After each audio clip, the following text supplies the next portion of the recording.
रविवार व्रत की पौराणिक एवं प्रामाणिक कथा, जिसे सुनकर आपके जीवन में धन धान्य से भर जाएगा, करोड़ों रुपये आपके हाथ आ जाएंगे। तो दोस्तों, वीडियो के अंत तक बने रहिएगा। अगर आपको हमारा वीडियो पसंद आएगा तो प्लीज सूर्य भगवान के लिए चैनल को सब्सक्राइब कर इसे शेयर करना ना भूलें। रविवार व्रत की पौराणिक कथा के अनुसार प्राचीन काल में एक बुढ़िया रहती थी। वह नियमित रूप से रविवार का व्रत करती। रविवार के दिन सूर्योदय से पहले उठकर बुढ़िया स्नान आदि से निवृत्त होकर आंगन को गोबर से लीप स्वच्छ करती। उसके बाद सूर्य भगवान की पूजा करते हुए रविवार व्रत कथा सुनकर सूर्य भगवान का भोग लगाकर दिन में एक समय भोजन करती। सूर्य भगवान की अनुकंपा से बुढ़िया को किसी प्रकार की चिंता एवं कष्ट नहीं था। धीरे धीरे उसका घर धन्य धान्य से भर गया। उस बुढ़िया को सुखी होते देख उसकी पड़ोसन उससे जलने लगी। बुढ़िया ने कोई गाय नहीं पाल रखी थी, अतः वह अपने पड़ोसन के आंगन में बंधी गाय को गोबर लाती थी। पड़ोसन ने कुछ सोचकर अपनी गाय को घर के भीतर बांध दिया। रविवार को गोबर न मिलने से बुढ़िया अपना आंगन नहीं लीप सकी। आंगन न लीप पाने के कारण उस बुढ़िया ने सूर्य भगवान को भोग भी नहीं लगाया और उस दिन स्वयं भी भोजन नहीं किया। सूर्यास्त होने पर बुढ़िया भूखी प्यासी सो गई बेचारी। अतः प्रातःकाल सूर्योदय से पूर्व उस बुढ़िया की आंख खुली तो वह अपने घर के आंगन में एक सुंदर सा गाय और बछड़े को देखकर हैरान हो गई।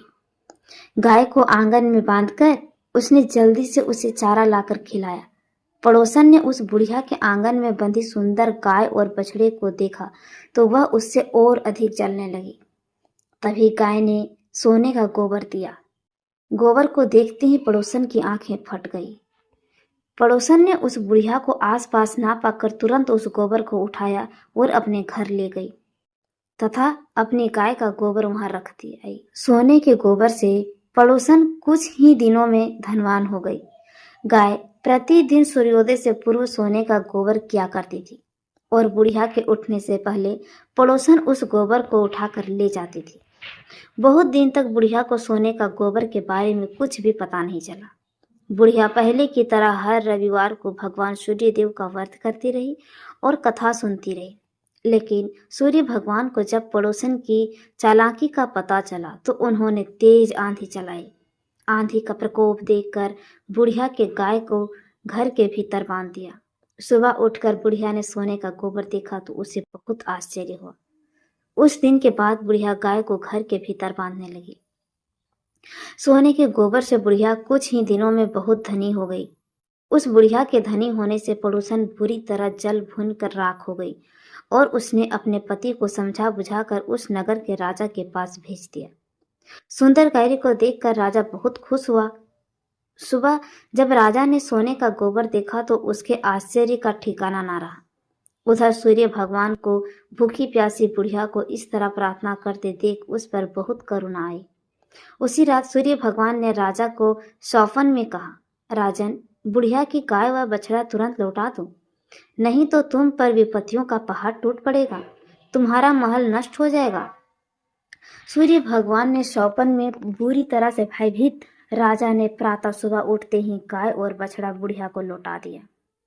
राजा ने बहुत सा धन देकर बुढ़िया से अपनी गलती के लिए क्षमा मांगी। राजा ने पड़ोसन और उसे के पति को उसकी इस दुष्टता के लिए दंड दिया। फिर राजा ने पूरे राज्य में घोषणा कराई कि सभी स्त्री पुरुष रविवार का व्रत क्या करेंगे। रविवार का व्रत करने से सभी लोगों के घर धन्य धान्य से भर जाएगा। रास्ते में चारों ओर खुशहाली छा गई। स्त्री पुरुष सुखी जीवन यापन करने लगे और सभी लोगों के शारीरिक कष्ट दूर हो गए। वास्तव में दोस्तों, सूर्य भगवान की कृपा अगर हम पर बनी रहेगी तो हमारा शरीर हमेशा निरोग रहेगा और हम हमेशा फले फूलेंगे। हमें उम्मीद है कि आप इस व्रत कथा को करेंगे, आप इस व्रत कथा सुनेंगे।